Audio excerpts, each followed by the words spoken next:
Kitty Hawk, Carolina del Norte. Hace 100 años, en una apartada playa de Carolina del Norte, tuvo lugar un hecho que cambiaría el curso de la historia.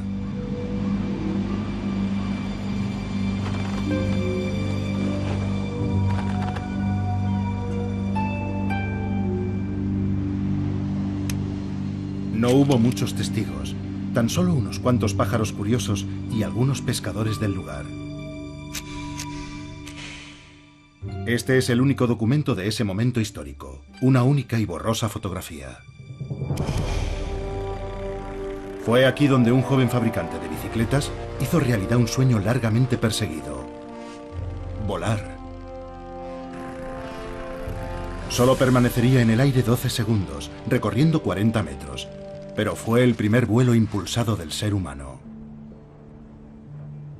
Naturalmente, el primer vuelo en el mundo tuvo lugar muchísimo tiempo antes, aproximadamente 300 millones de años antes de que el hombre conquistara el cielo. El primer vuelo. Aquellos 12 segundos en Kitty Hawk presenciaron el amanecer de una nueva era para la humanidad. Pero el vuelo había evolucionado de forma independiente en la naturaleza 4 veces. Insectos, pterosaurios, murciélagos y aves. Una de las grandes historias del éxito de la naturaleza.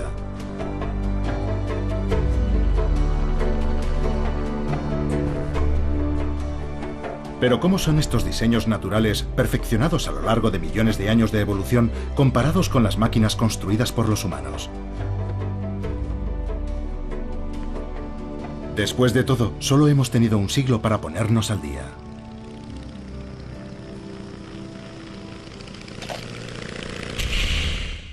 Animados por su éxito, los hermanos Wright volvieron a su hogar en Ohio, decididos a desarrollar y perfeccionar sus máquinas voladoras.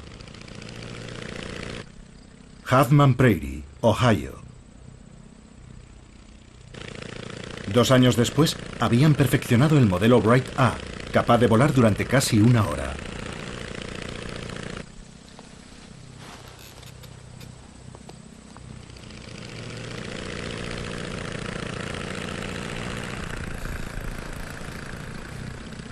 Parte de este éxito se debió a la observación de los diseños naturales para volar. Pero no es tan sencillo. La fotografía de Kitty Hawk no muestra que el primer aparato de los hermanos Wright fuera prácticamente imposible de pilotar.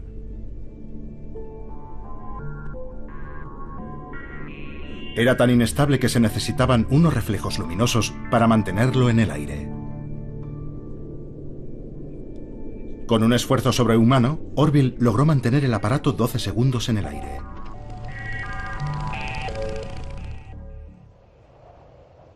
Control y estabilidad. La naturaleza también tuvo que superar los mismos problemas. Las aves tienen que reaccionar a los constantes golpes de viento con millares de diminutas correcciones en su vuelo. Pero tras millones de años, la evolución perfeccionó unos reflejos que nosotros nunca podremos igualar. Los reflejos de estos tordos alirrojos son tan veloces que, cuando un pájaro gira, todos los demás reaccionan al instante y la bandada se mueve al unísono.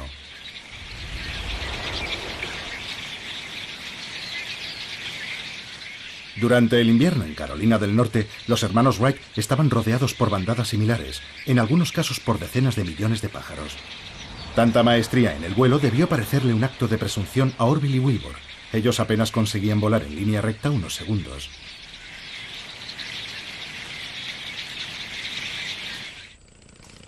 Pero los avances fueron tan rápidos que solo 2 años después, los hermanos Wright ya tenían la primera aeronave funcional.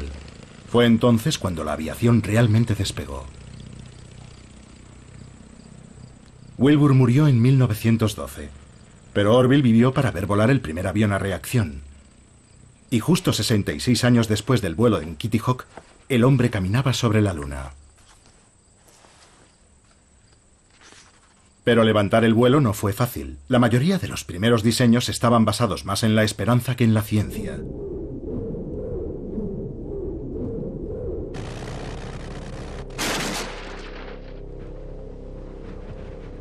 El gran error fue intentar imitar a la naturaleza. Parecía el camino evidente. El batir de alas es perfecto para las aves. Pero por ingeniosas que fueran, estas máquinas nunca volarían.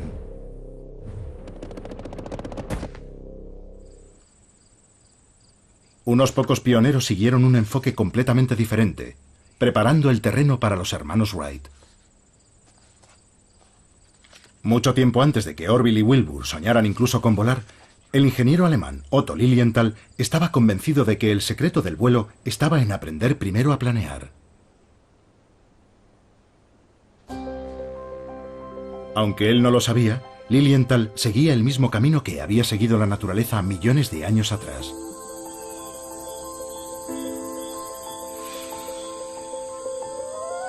Los animales planeadores recorren largas distancias velozmente sin usar mucha energía.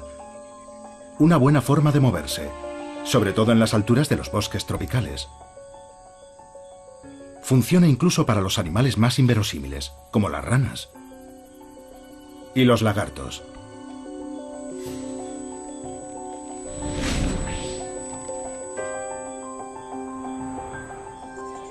La rana voladora de Wallace tiene unas enormes patas palmeadas que funcionan como una mezcla de planeador y paracaídas.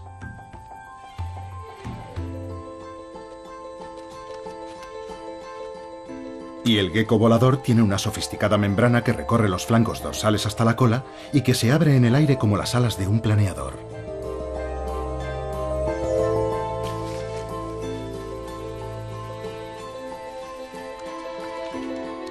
Pero fueron los mamíferos los que realmente adoptaron la vida como planeadores.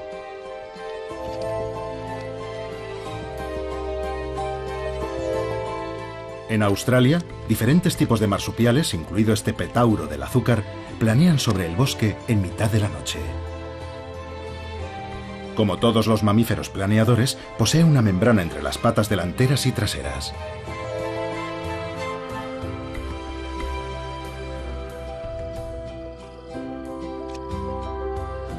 Agitando esa membrana y usando la cola como timón, un petauro del azúcar puede llegar hasta un árbol situado a 100 metros de distancia. La mayoría de los científicos coinciden que hace aproximadamente 60 millones de años, un animal planeador similar desarrolló la capacidad de volar, el primer murciélago. Lilienthal desconocía cómo habían evolucionado los murciélagos, pero siguió el mismo camino. Primero, aprender a planear, algo a lo que se dedicó con entusiasmo. Lichterfelde, Alemania, 1896. Lilienthal diseñó 16 planeadores diferentes y realizó un número extraordinario de vuelos, más de 2000.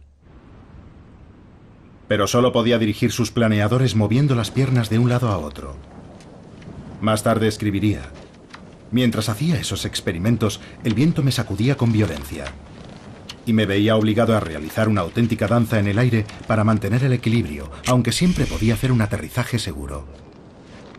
Lamentablemente, el sistema de control falló en una ocasión con efectos desastrosos. Su muerte enseñó a los hermanos Wright una valiosa lección. Wilbur comprendió que Lilienthal había muerto por no poder controlar suficientemente su planeador. El sistema de control es tan importante como las alas para conquistar el aire. Pero una vez más, la naturaleza también tuvo que resolver esos problemas.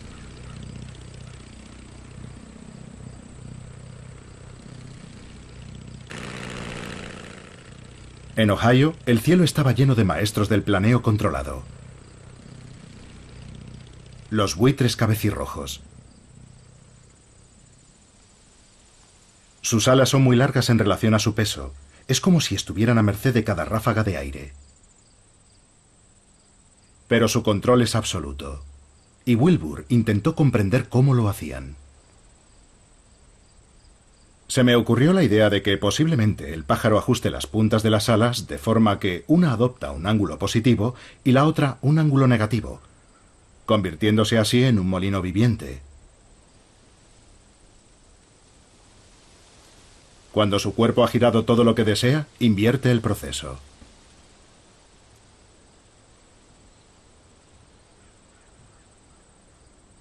Estas observaciones inspiraron a los Wright la idea para su sistema de control, denominado torsión del ala. Actualmente los aviones no se controlan así y el sistema era muy inestable en los primeros diseños. Pero pocos años después, la torsión del ala significó poder volar con estilo. Un complejo sistema de cables conectados a la columna central de control tensaba y retorcía las alas, dirigiendo el avión hacia la izquierda y la derecha. Y delante, un grupo de timones de profundidad levantaba o bajaba el morro del avión.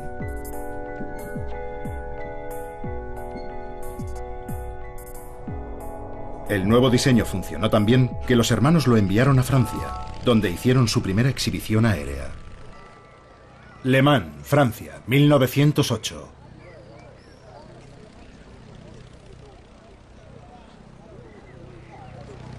Los hermanos Wright por fin revelaban sus secretos al mundo. Y un grupo de aviadores novatos contemplaban asombrados la exhibición. Entre ellos, fácilmente reconocible por su espectacular mostacho, estaba Louis Blériot, el carismático aviador.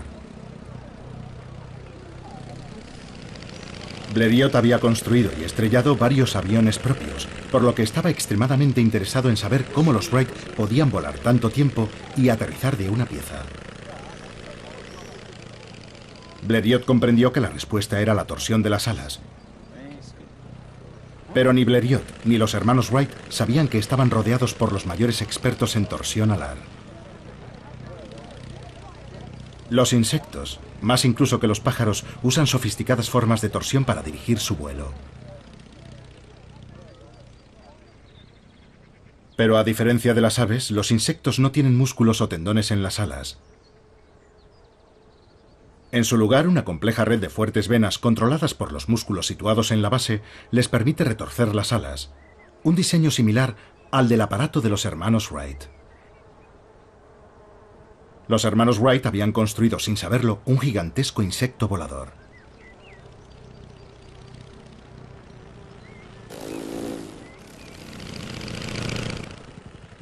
Las libélulas poseen las alas más complejas de la naturaleza. Pero libélulas como esta ya volaban 300 millones de años antes que los hermanos Wright. Y eran las reinas del aire. Volando hacia adelante, hacia atrás o en vertical, las libélulas pasan la mayor parte de sus vidas en el aire. Algunas incluso ponen sus huevos volando.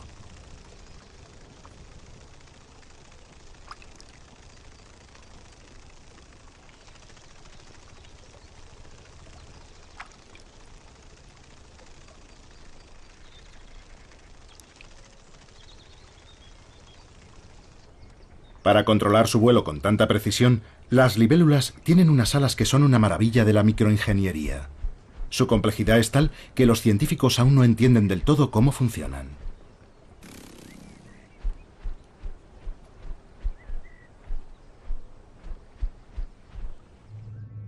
Es mucho más sencillo observar la torsión del ala en otros insectos. Cuando la langosta bate sus alas hacia abajo, éstas se curvan automáticamente, como un paraguas. Esa forma tensa la curvatura cuando el ala desciende, convirtiéndola en un plano aerodinámico rígido. Pero también se aplana y alabea al ascender, de forma que el ala ofrece menos resistencia al aire.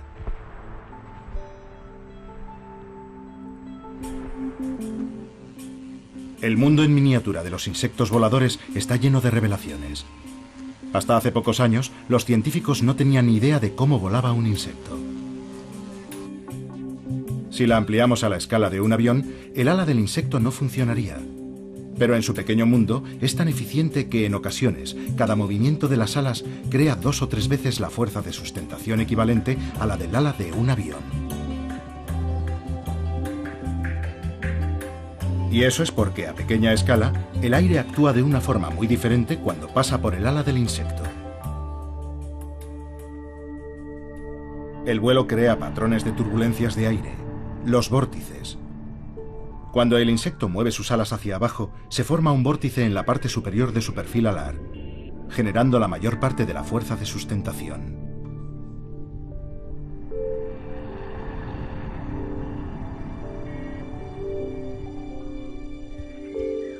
El vuelo permitió a los insectos conquistar el mundo, colonizando nuevos y lejanos territorios.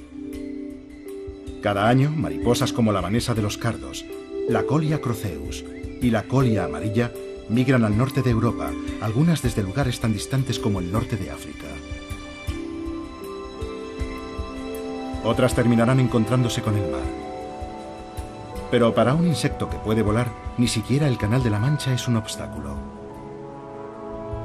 ¿Puede el vuelo hacer lo mismo por los aviadores humanos? Calais, Francia, 1909.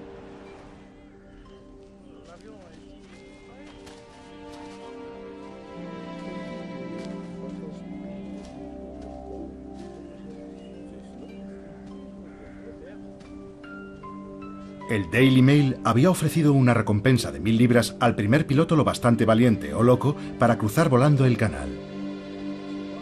Un reto irresistible para Louis Blériot. El día no empezó muy bien. Poco después del amanecer, Blériot se acercaba a su avión cojeando. Se había quemado un pie con el tubo de escape en un vuelo de prueba.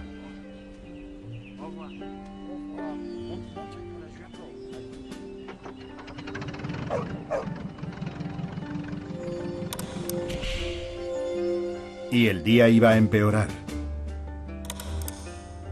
Un perro del lugar, nervioso por tanto ajetreo y ruidos extraños, tuvo un desagradable incidente con la hélice de Blériot.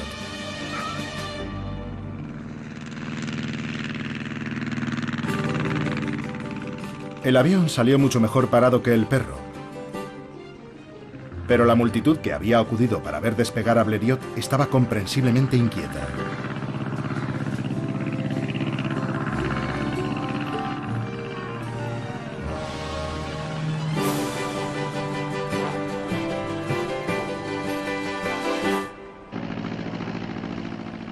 Blériot apuntó su frágil nave hacia Dover.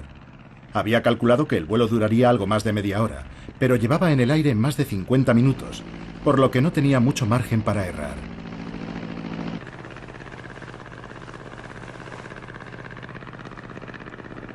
El canal es una ruta aérea muy transitada las mañanas cálidas de verano.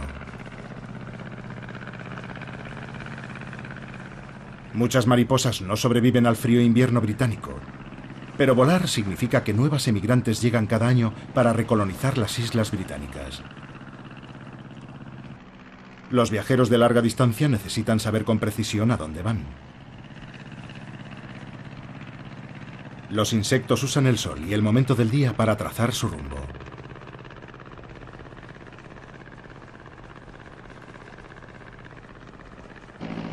Pero Blériot no tenía ni idea de dónde estaba. Ni siquiera había visto nunca esa parte de la costa inglesa y no llevaba brújula a bordo. Lo único que tenía era una postal, enviada desde Dover por Charles Fontaine, un periodista francés, marcándole el mejor sitio para cruzar el acantilado. Blériot tenía un plan B o algo parecido. Fontaine le esperaría en el acantilado, agitando una enorme bandera francesa. Blériot alcanzó la costa inglesa más por suerte que por destreza. Más tarde recordaría. De repente, en el borde del acantilado, vi a un hombre agitando desesperadamente la tricolor, completamente solo en mitad del campo. No maniobré. Más bien me lancé hacia tierra. Apagué el motor a 20 metros. Ahora todo estaba en manos de la suerte.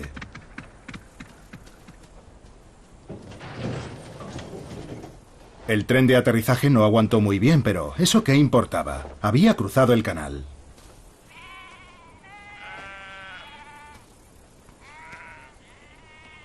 Cruzar el canal con el aeroplano más o menos entero era una gran proeza. Pero la hazaña es aún mucho más impresionante para una delicada mariposa de 5 centímetros de envergadura.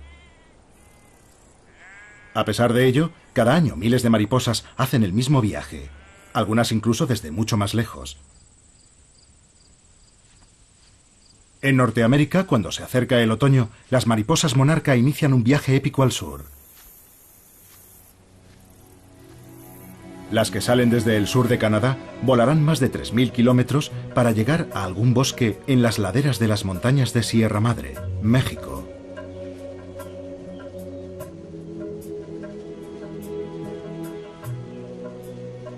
No solo es una hazaña de resistencia de larga distancia.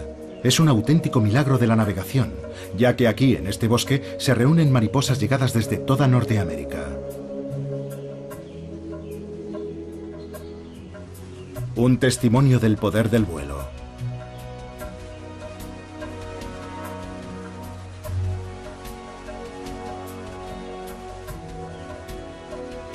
Volar es una forma muy eficaz de recorrer largas distancias, y no solo para los animales y los aviadores.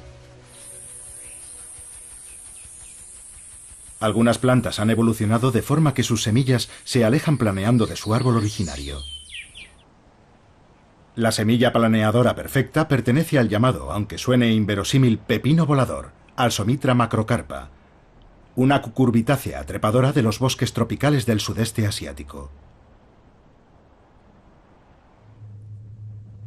El planeo de estas semillas de 5 centímetros es tan espectacular que inspiró al diseñador austríaco Igo Etrich.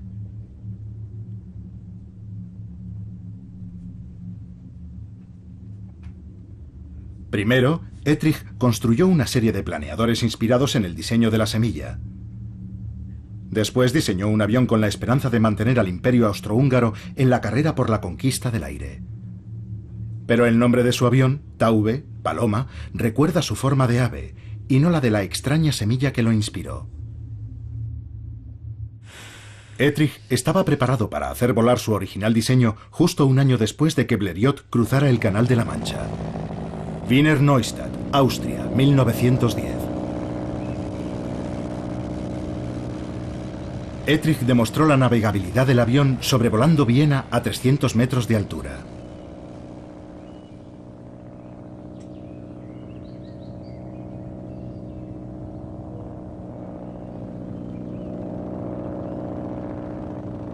El diseño de Etrich funcionó tan bien que una compañía alemana inició su producción. Y en uno de los momentos más irónicos de la aviación, la paloma, el símbolo de la paz, se convirtió en el primer avión utilizado para lanzar bombas. Porque Europa estaba en guerra. Norte de Francia, 1917.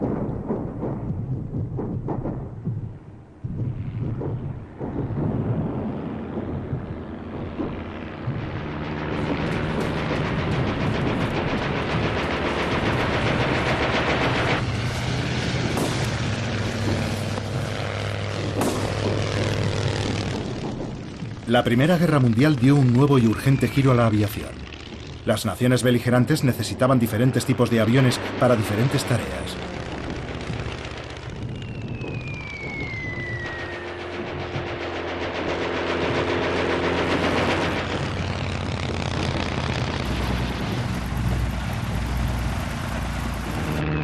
El Fokker DR-1 alemán tenía 3 alas cortas dispuestas unas encima de otras. Equivalían a una única y larga ala. Pero al ser más cortas lo hacían más ágil y maniobrable.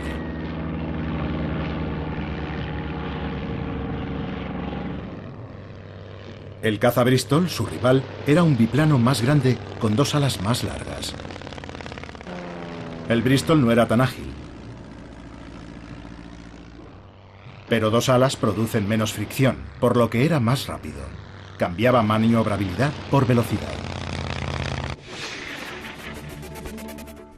La naturaleza también tiene que elegir. Los diferentes voladores evolucionaron para diferentes tareas en el aire. La naturaleza también ha desarrollado formas eficaces para matar. El halcón peregrino está diseñado para la velocidad. Sus largas y finas alas reducen la fricción, haciendo del peregrino un ave veloz y letal en el aire.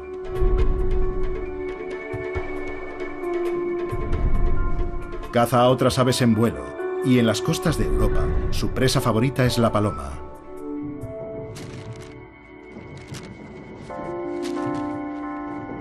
Esa es la razón por la que se disparaba a los halcones peregrinos durante la Primera Guerra Mundial. Tenían la mala costumbre de comerse a los vitales mensajeros.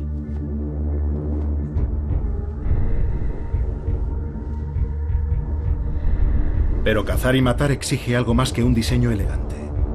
Tanto el peregrino como el piloto necesitan una táctica. En el combate cuerpo a cuerpo, el caza Bristol no tenía ninguna posibilidad de superar al Fokker.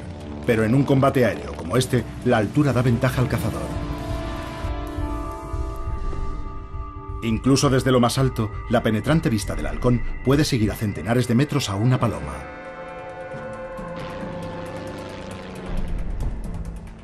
Y tanto el piloto como el halcón intentarán aprovechar el resplandor del sol para deslumbrar a sus presas.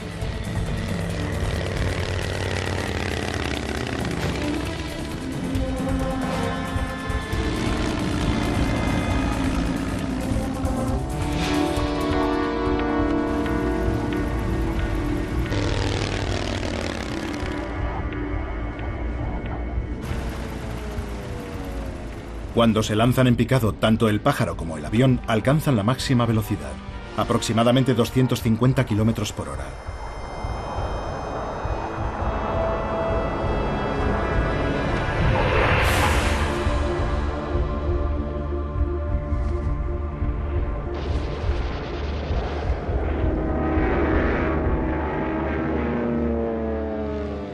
En la naturaleza, los depredadores maniobran a todas las escalas. Estos ojos de alienígena son eficaces y letales detectores de movimiento que escudriñan los arbustos del desierto del oeste americano en busca de cualquier cosa pequeña con alas.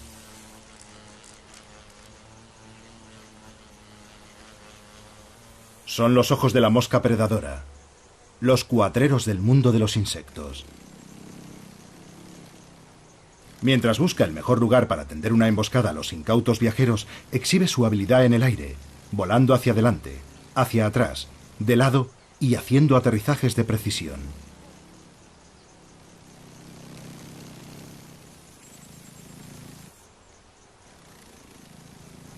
¿Qué convierte a las moscas predadoras en tan hábiles voladoras?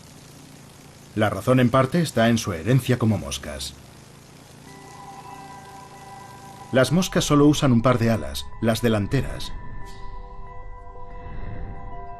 Las alas traseras han quedado reducidas a dos pequeñas mazas, los halterios. Cuando estos insectos revolotean y giran, los pesados halterios ven alterado su patrón de movimiento.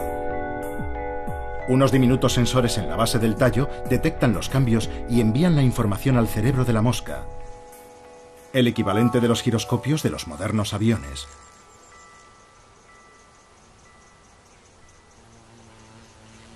Las moscas predadoras usan esta tecnología para hacer vuelos cortos y rápidos de una precisión letal.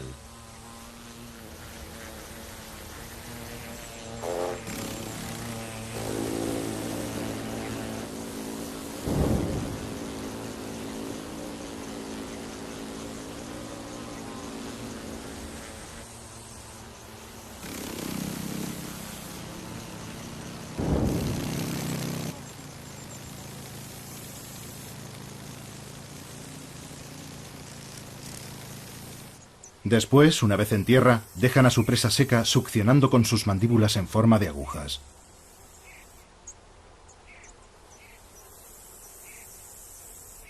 Son tan rápidas que son capaces hasta de capturar a un saltamontes en mitad de un salto. Pero algunos insectos son demasiado grandes y duros, incluso para las moscas ladronas. En primavera, el viaje de regreso lleva a las mariposas monarca directamente hasta el territorio de la mosca predadora. Son las mismas mariposas que volaron al sur el año pasado, pero no volverán volando directamente a casa. Se detendrán para reproducirse, dejando sus huevos en las plantas de Asclepia.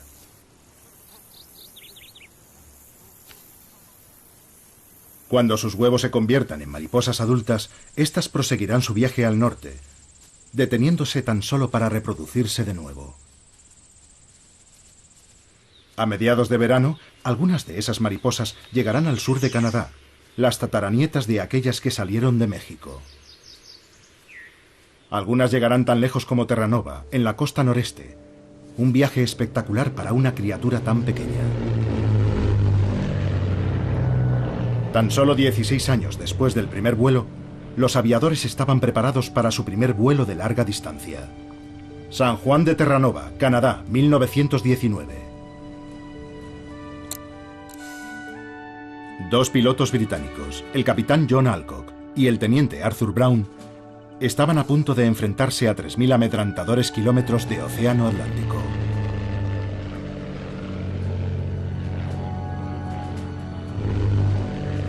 Tuvieron problemas casi desde el despegue.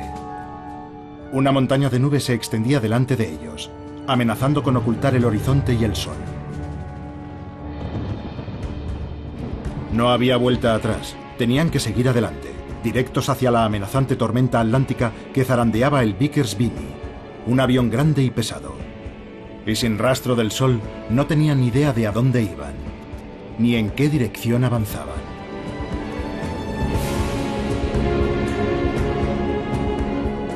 Y ellos no eran los únicos.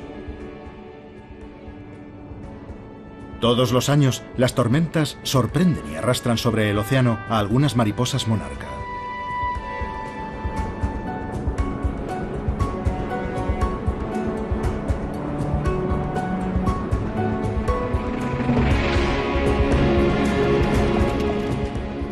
Perdidos en la tormenta, Alcock y Brown buscan desesperadamente un rayo de sol.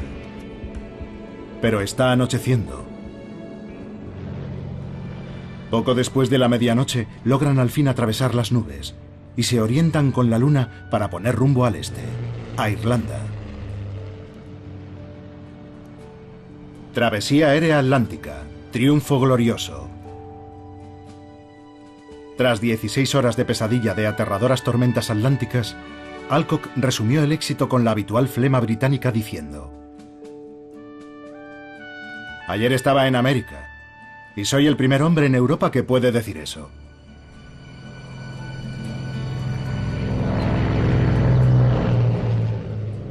Su maltrecho avión se dirigió a lo que parecía un prado llano.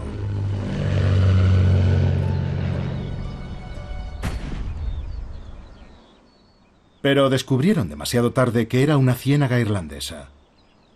Un final indigno para un viaje espectacular. Pero aún más espectacular es que las mariposas monarca sobrevivan a las tormentas y logren cruzar el océano Atlántico. Centenares de estas pequeñas y fuertes mariposas llegan algunos años al noroeste de Europa. Pero es una proeza inútil. Sin asclepias, las mariposas monarca no tienen dónde depositar sus huevos.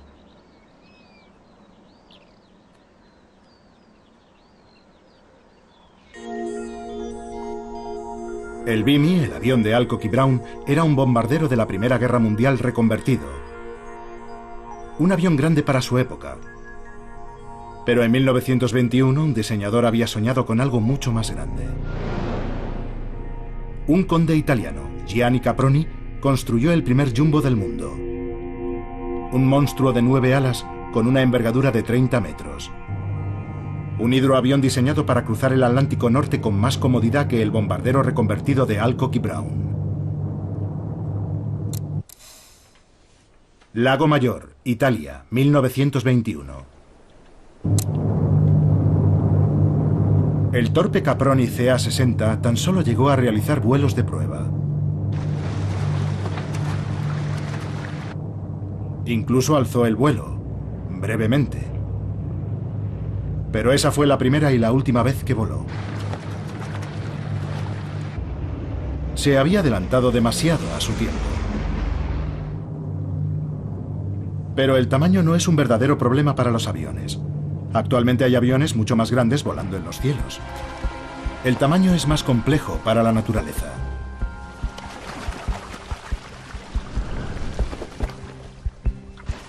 Cuanto mayor es un avión, más potencia necesita.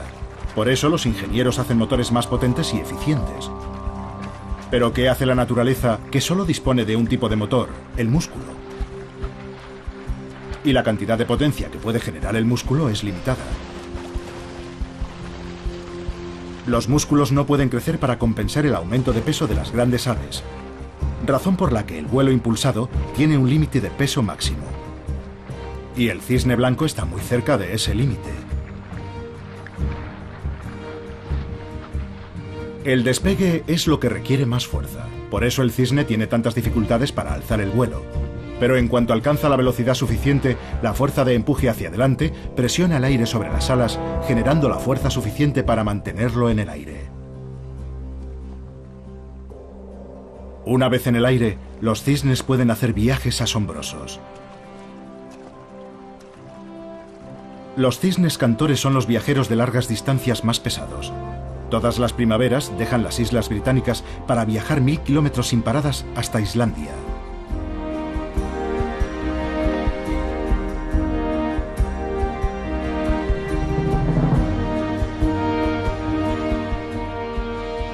Estos cisnes alcanzan velocidades de 90 kilómetros por hora, lo que significa que el viaje solo les llevará 12 horas.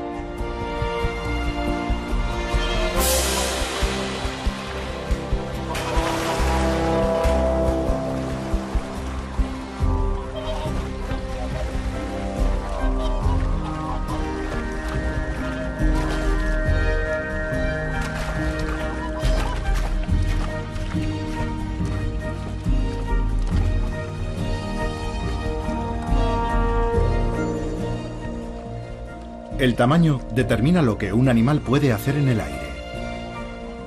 En el otro extremo de la escala, los pájaros más pequeños tienen potencia de sobra. Pueden hacer cosas que un cisne nunca soñaría, por ejemplo, el vuelo estático. El vuelo estático es costoso, exige mucha energía. Solo los pájaros tan pequeños como los colibríes pueden detenerse en el aire sin restricción de tiempo.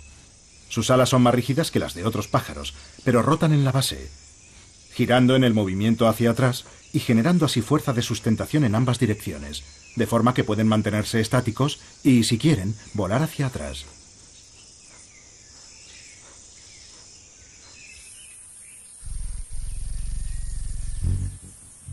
Los colibríes controlan el vuelo de tal manera que incluso construyen sus nidos en el aire, envolviéndolos con tela de araña sin romper el hilo.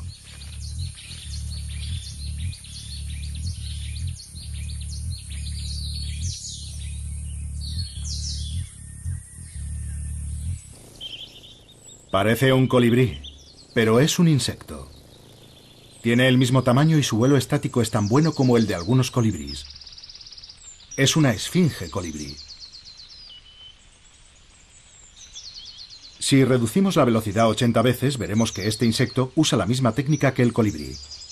Rotar las alas para generar la fuerza de sustentación necesaria, moviendo las alas hacia adelante y hacia atrás.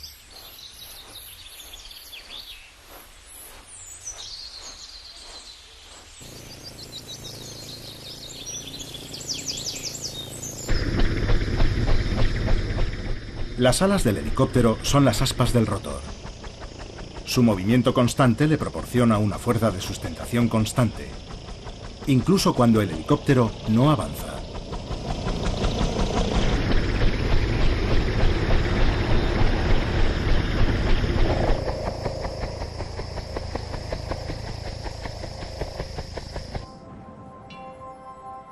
A comienzos de 1930, la ingeniería aeronáutica estaba lo bastante avanzada para que los aviadores se embarcaran en aventuras aún más atrevidas y peligrosas. Norte de la India, 1933. En la primavera de 1933, dos biplanos Westland despegan en el norte de la India. En un osado intento de sobrevolar el Everest, a 10.000 metros de altitud. Esa es la altura de crucero de los aviones de pasajeros actuales, pero estos aviones, construidos de madera y lona, tenían carlingas abiertas. Los pilotos, Lord Clydesdale y el teniente de la Fuerza Aérea McIntyre, y los fotógrafos, el coronel Blacker y S.R. Bonnet, solo estaban protegidos por trajes térmicos y oxígeno puro para el momento del ascenso final.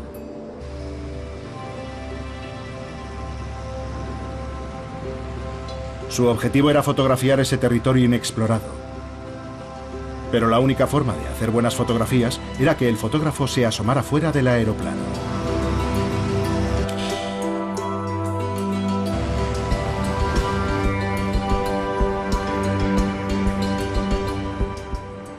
Aún así, en el gélido aire sobre las montañas más altas del mundo hay aves. El ánsar indio pasa el invierno en el norte de la India y anida en la meseta tibetana. Y el único camino entre esos dos mundos es sobrevolar el Himalaya.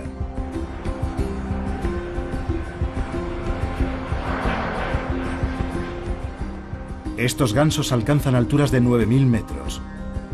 Y al igual que los modernos aviones de pasajeros, a menudo aprovechan la corriente, completando el viaje de 1000 kilómetros en menos de un día. Los dos aeroplanos esquivaron la cumbre del Everest por unos cientos de metros. Pero mientras lo hacían, el tubo del oxígeno de Bonnet se rompió. A esas alturas, el aire contiene la tercera parte de oxígeno que al nivel del mar. Rápidamente Bonnet sintió que desfallecía con dolores agudos de estómago y mareos.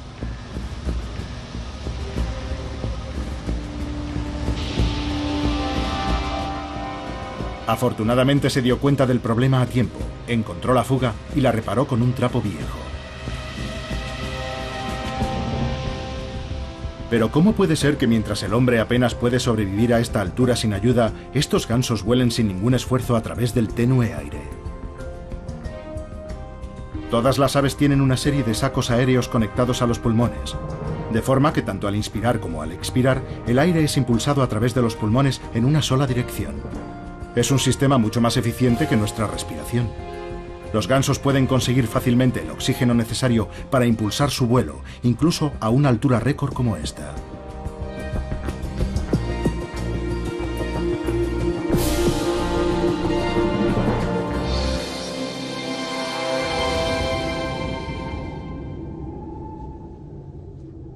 La mayor diversidad de voladores de la naturaleza se encuentra entre los insectos. Los insectos fueron los primeros en conquistar el aire y por eso tuvieron más tiempo para evolucionar.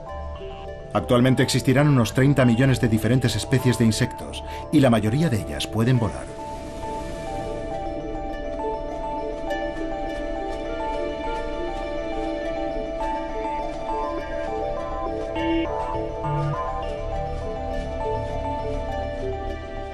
Hasta hace 60 millones de años, cuando aparecieron los murciélagos, los insectos tenían los cielos nocturnos para ellos solos.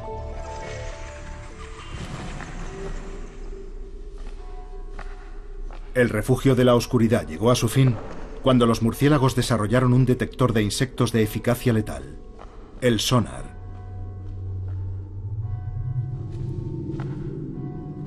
Y una vez más, la aviación imita a la naturaleza. Sur de Inglaterra, 1940. Solo 20 años después del final de la Primera Guerra Mundial, Europa vuelve a estar en guerra. Pero esta vez, una nueva invención va a cambiar la guerra aérea: el radar.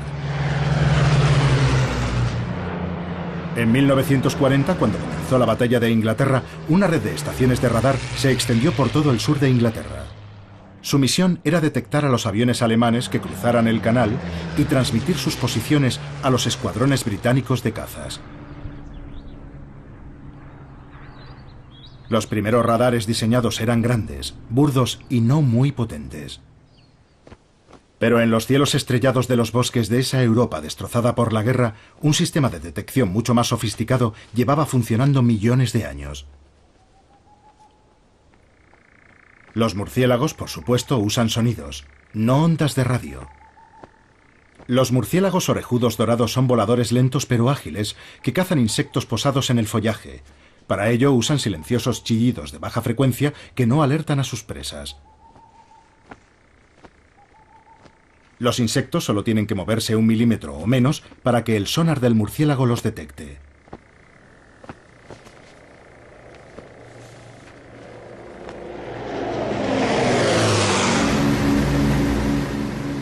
La urgencia de la guerra llevó a los científicos a experimentar con diferentes diseños de radares.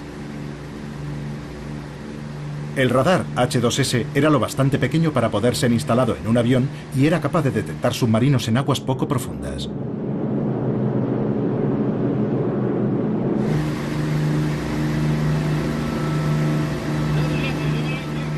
El radar H2S ayudó a hundir más de 250 submarinos solo en la batalla del Atlántico.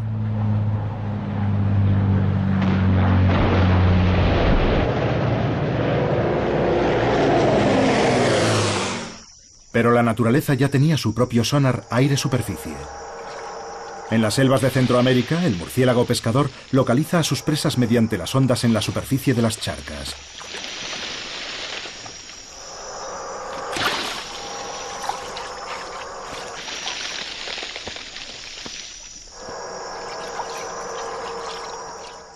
Tanto la guerra como la evolución son una carrera armamentística, un ciclo incesante de medidas y contramedidas. Los radares alemanes no tardaron mucho tiempo en detectar a los bombarderos aliados. En respuesta, los bombarderos lanzaban señuelos, láminas de metal del tamaño adecuado para dispersar y confundir a los radares alemanes sin alterar sus propios radares.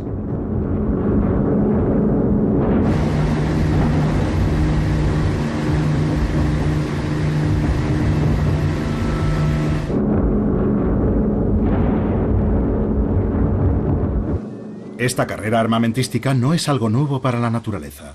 Los insectos no se quedaron sentados esperando a ser devorados por los murciélagos.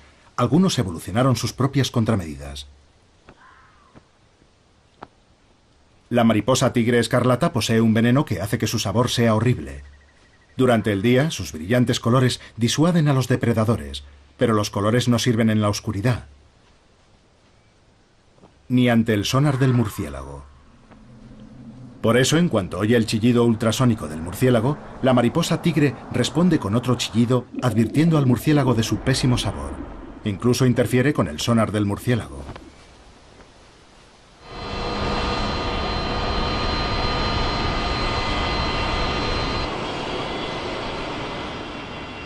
Hoy, un siglo después del primer vuelo, los aviones están por todas partes. Han recorrido un largo camino desde los primeros aparatos desvencijados. Los ordenadores de a bordo dirigen las complejas superficies de mando, reaccionando instantáneamente para estabilizar el avión. Igual que el cerebro de un pájaro controla sus alas con sus rapidísimos reflejos.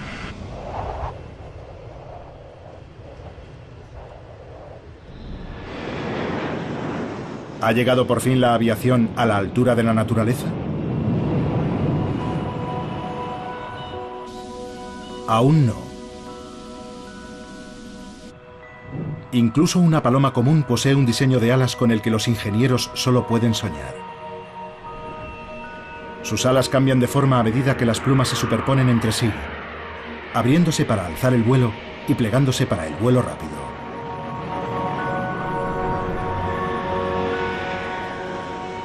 Y a diferencia de las alas de un avión, las alas naturales hacen más que proporcionar fuerza de sustentación. También hacen las veces de motor, generando fuerza de empuje hacia adelante al agitarse.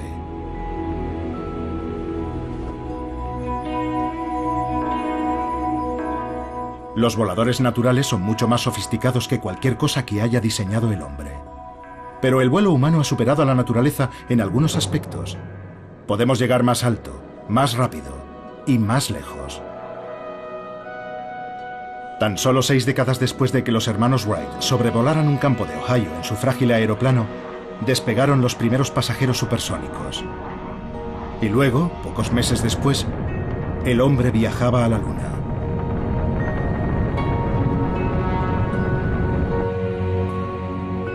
El Apolo 11 llevaba una pequeña pieza del aparato original de los hermanos Wright.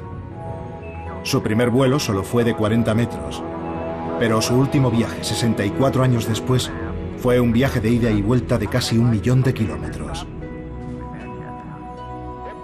Si hemos llegado tan lejos en 100 años, ¿qué podemos conseguir en el futuro? ¿Aún más alto? ¿Más rápido? ¿Más lejos? Esa habría sido la respuesta hace solo una década. Pero ahora, los ingenieros aeronáuticos comprenden la importancia de algo que la naturaleza ha practicado durante centenares de millones de años. El vuelo evolucionó más de una vez en la naturaleza por su eficiencia energética. Y eso es algo que no puede decirse de aviones como el Concorde. Un siglo después del tambaleante vuelo de los hermanos Wright en la playa de Kitty Hawk, el Concorde se retiraba. Ahora los ingenieros trabajan para hacer aviones con una mayor eficiencia energética. Y en eso aún no han podido superar a la naturaleza. Usando la energía de los vientos del océano Antártico, el albatros da la vuelta al mundo sin apenas mover las alas. La máxima expresión de un diseño volador eficiente.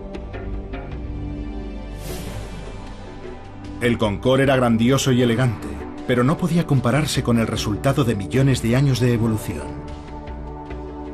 Los primeros voladores originales de la naturaleza.